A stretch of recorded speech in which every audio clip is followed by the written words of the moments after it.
नमस्कार प्यारे विद्यार्थियों, आप सभी 9th क्लास के विद्यार्थी ध्यान दें कि अपना जो लेसन चल रहा है मेरे बचपन के दिन, ये माधव वर्मा द्वारा लिखित बहुत ही एक अच्छा लेसन हमारे लिए। तो इसमें देखिए बचपन के बारे में सभी वो बातें हैं जो हालांकि इनकी पर्सनल लाइफ का है, फिर भी देखो ऐसे पर्सनल लाइफ अगर कोई लिखने लगे तो सब लोग ही लिखने लग जाएं। इनकी जो व्यक्तिगत जिंदगी है उसमें बचपन के दिनों को याद करके बचपन के दिनों में इन्होंने क्या कुछ कहा है, क्या कुछ सहा है, क्या कुछ जिया है, वो सब हमसे शेयर कर रहे हैं। लेकिन जाहिर सी बात है कि ये माधव वर्मा लेखिका हैं, सुप्रसिद्ध लेखिका रही हैं, तो ऐसे में तो ये जो माधव वर्मा है ये ऐसा चाहती है कि जो इनका बचपन है क्या वो हमारे बचपन को कहीं ना कहीं प्रभावित करता है, तो बिल्कुल करता है। तो देखने वाली बात क्या है कि ये बता रहे हैं कि बाबा हमें विदुषी बनाना चाहते थे। एक बार कड़ी से कड़ी जोड़ते हैं। इससे पहले हमने देखा पढ़ा सुना था कि जो माधव वर्मा है इनका बहुत पाठ पूजा और बहुत दिनों बाद इनका जन्म हुआ है। जन्म के समय खुशियां मनाई गई है, पूरा परिवार हर्षोल्लास में उल्सित है।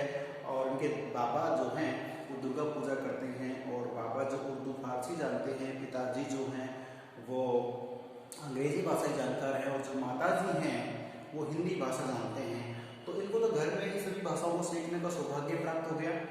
तो इनके जो दादाजी हैं वो अपने इस बेटी को कुछ और ही बनाना चाहते थे। क्या बनाना चाहते थे? देखिए, बाबा हमें विदुषी बनाना चाहते थे, ठीक है। और विदुषी का मतलब है कि बहुत ऊंचे विचार थे कि इस लड़की को तो कुछ न कुछ बनाना है कि घर का परिवार का नाम करे। और मुझे लगता है कि हर माँ बाप जो अपने बच्चों को तालीम देते, शिक्षा देते, वो ये चाहते हैं कि कुछ नया हमारा जो बच्चा है वो करे। तो ध्यान दीजिए यहाँ पे कि उर्दू फारसी मेरे बस में नहीं थी। दादाजी चाहते थे कि इसको उर्दू फारसी भाषा का पूरा ज्ञान हो जाए, लेकिन ऐसा संभव नहीं हो सका क्योंकि उर्दू फारसी के चक्कर में इन्हें, हालांकि इन्होंने संस्कृत में पंचतंत्र पढ़ा है। इनकी माता जी थे, उनके साथ ही पाठ पूजा करते थे, तो संस्कृत पढ़ी है, पंचतंत्र पढ़ा है, लेकिन उर्दू फारसी में इनका थोड़ा सा मन नहीं लगा। तो इनके बाबा ने क्या किया, एक अध्यापक उस जमाने के हिसाब से एक मौलवी साहब जो उर्दू भाषा के जानकार मौलवी होते हैं, जैसे हमारे पंडित लोग होते हैं, जैसे इस तरह से मौलवी होते हैं, तो मौलवी साहब को बुला लिया घर पे कि आप बालिका को पढ़ाइए। तो वो मौलवी साहब आए। तब जानते मौलवी जो हैं तो वो उनके कुछ नीति नियम होते हैं, दाढ़ी रखना है, टोपी पहनना है, और वो जो उनका पहनावा है तो पहन के आए। तो मौलवी साहब को देखा, एक दिन आए, देखा, और जिस तरीके से वो उर्दू भाषा को बोल रहे थे, तो आप जानते हो कि जैसा हम लैंग्वेज बोलते हैं हमारा मुंह वैसा ही बनता है। अब हम इंग्लिश बोलते हैं तो अलग ही स्टाइल बनते हैं, हिंदी बोलते तो अलग तरीके का मुंह बनता है। तो मौलवी साहब जब उर्दू फारसी में बातचीत कर रहे थे तो उनका चेहरा, उनका पहनावा, उनका बोलचाल से बिल्कुल नहीं लगा अच्छा।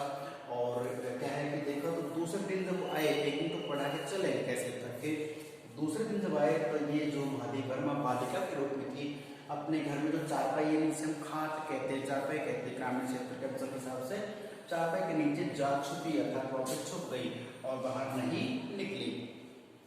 अब अगले दिन इनके बाबा माँ जो भी हैं बुलाते रहे कि आप बाहर आइए, पढ़िए, मौलवी साहब आए हैं। तो इन्होंने बिल्कुल आने से इनकार कर दिया, चारपाई से बाहर नहीं निकले।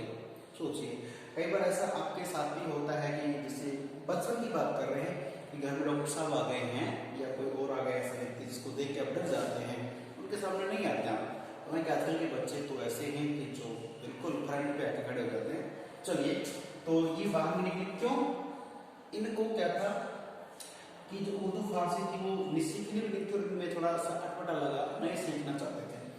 उसके बाद तब पंडित जी आए। उसके बाद जैसे संस्कृत में रुचि थी, क्योंकि संस्कृत में इनकी जो माँ है तो माँ थोड़ी संस्कृत जानती थी, तो मम्मी ने कुछ यानी माँ ने कुछ सिखाया संस्कृत में। और बात करें कि संस्कृत में पंचतंत्र है रचना, उसमें पंडित जी हैं, उनका पंचतंत्र ने पढ़ा है, पूरा पढ़ा है, याद किया है, संस्कृत जानती हैं, तो संस्कृत में रुचि थी। यही वजह रहा कि घर पे एक पंडित जी आते थे और संस्कृत इन्हें पढ़ाते थे। उस जमाने में अध्यापक घर जाके पढ़ाते थे। बाद में जिस बात करें कि मुझे यानी माधव वर्मा को मिशन स्कूल में रख दिया गया। अब एक बड़ा मिशनरी स्कूल था, उसमें उनका दाखिला हो गया, एडमिशन हो गया। वहाँ पर इन्होंने क्या किया कि वहाँ का जो माहौल था, वातावरण था, वो इन्हें अच्छा नहीं लगा, अलग था। प्रार्थना अलग थी, बोलचाल, तौर तरीके, नीति नियम, कायदे कानून बहुत अधिक थे, तो वहाँ का माहौल भी इन्हें अच्छा नहीं लगा और ऐसे में इन्होंने वहाँ जाना बंद कर दिया। या फिर घर वाले जिससे भेजते भी तो रोना धोना शुरू कर दिया, रोते थे, नहीं जाने की जिद करते थे। तो ऐसे में बाबा सोचे कि भाई चलो कोई प्रॉब्लम है तो फिर जाने से रोक दिया कि कोई दिक्कत नहीं। अब यहाँ तक तो ठीक था। अब आप जानते हो कि बाबा का सपना क्या है। बाबा का सपना है कि वो अपनी इस पोती को कुछ बनाना चाहते हैं। पिताजी हैं, उस जमाने में एक चीज हुआ करती थी कि जो संयुक्त परिवार रहता था। अब संयुक्त परिवार है तो उसमें जैसे घर का मुख्य दादाजी जो है ना, वो ये मान के चले कि जो पोते पोतियां होते थे और उसमें जैसे उम्र का फिक्सेशन नहीं था तो जल्दी ही विवाह हो जाते थे। तो ये मान के चले कि जल्दी जैसे विवाह हो गए तो फिर बच्चों का जन्म जल्दी होता था। तो घर के मुखिया तो 30-40 साल में तो दादा बन जाते थे। 30-40 साल का आदमी है वो दादा बन जाता था, ये मान के चलिए। तो अब उनका जो पोता पोती है तो वो भी जितने बड़े होते हैं तो दादा ही घर का मुखिया होता था। तो घर के फैसले लेना, किसको कहाँ पढ़ाना, क्या करना, सब फैसले दादाजी लेते थे, दादियाँ लेती थी। तो मम्मी और पापाओं का तो उस समय कोई मतलब जोर नहीं चलता था कि इसको कहाँ पढ़ाना है, शादी विवाह कहाँ करना है, सब दादाजी ही डिसाइड करते थे। चाहे दादाजी के 4 बेटों के बच्चे हों या 2 के हों, 1 का जो भी हो। और 1 का तो कोई चांस नहीं होता उस टाइम में, तो 4-5, 5, 6 बच्चे तो आम बात थी। तो यहाँ एक चीज निकल के सामने आती है कि जो इसके पिताजी हैं उन्होंने कोई इंटरव्यू नहीं किया, हालांकि ये दादाजी की लाडली भी है। तो दादाजी ने कहा कि ठीक है अब इनको कहीं अलग स्कूल में भेजा जाएगा। तो क्रोथ वेस्ट के नाम से अभी वो पढ़ेंगे, कॉलेज का नाम पढ़ेंगे। उस कॉलेज में उनका एडमिशन करवाया जाता है। वहाँ उनको किस दर्जे में, कौन से क्लास में एडमिशन होता है। तो उस क्लास में जाने से पूर्व उन्हें क्या क्या ज्ञान प्राप्त हो गया, संस्कृत पढ़ ली है, हिंदी पढ़ ली है, अंग्रेजी जान गए हैं। एक सोचो कि बच्चे जब स्कूल आता है तो कुछ पढ़ लिख के आएगा तो जाहिर सी बात है कि वहाँ उसे और अच्छा सीखने का मौका मिलता है।